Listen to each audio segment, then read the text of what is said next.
you can't get continuity if you keep on making those mistakes. What do you think that speaks of? Guys dropping a ball, so like the basics that are so beneath them. Listen, there may happen 1-2 times in a game, and maybe to some degree we're being unfair picking them out.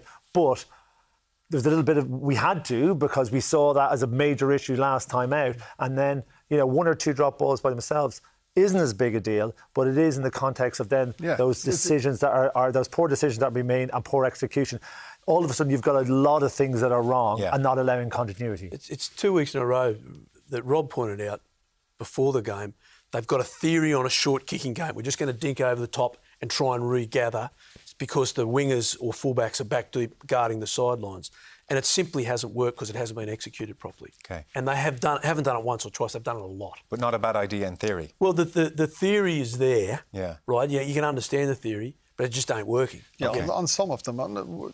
We showed a couple of clips where the space is there on the right to go after it. But in some of those clips that we just saw now, the space isn't there. So, and that, back to the inaccuracy thing, that is just a concentration. It's nothing else, because all of these players can be accurate when they're fully on it.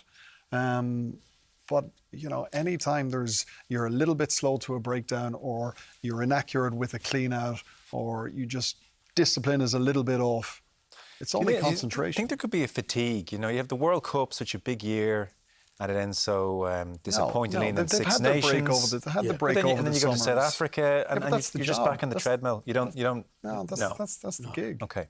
No. See, I'm looking for answers. I'm searching around. I'm trying to think what the answer as well is. And is there a little element of stress to today's performance? You could account for that if the performances were the other way around. If they came out a little bit slowly in the first half and then finished strongly, you could say, OK, they were just a bit edgy at the start of the game. But they started that first half really good. So what do you think's going on? I think that just the concentration dipped in the second half, and Argentina came out and played really good, and our discipline let us down. Our discipline is a factor, and it was last week, that it just allows the opposition to get back into the game.